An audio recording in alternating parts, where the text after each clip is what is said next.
పేద ప్రజలకు న్యాయం చేసేవి కొన్ని పథకాల పేర్లు చెప్తాను.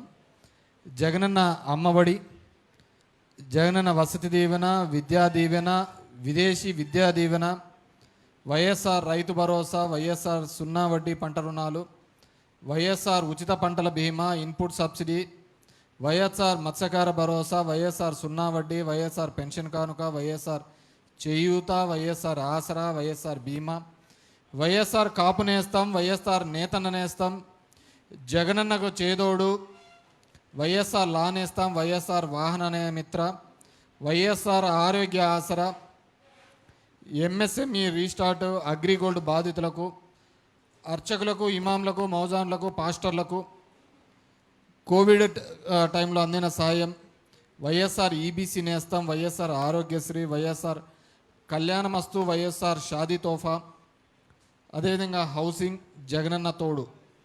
ఈ విధంగా ప్రత్యక్షంగా 2,73,756 కోట్ల రూపాయలు నేరుగా తల్లిదండ్రుల అకౌంట్లలోకి వేయించడం జరిగింది. ఇవి కాకుండా జగనన్న తోడు, జగనన్న గోరుముద్దలు, వైఎస్ఆర్ సంపూర్ణ పోషణ, జగనన్న విద్యా కానుక, హౌస్ సైట్స్, వైఎస్ఆర్ కంటి వెలుగు,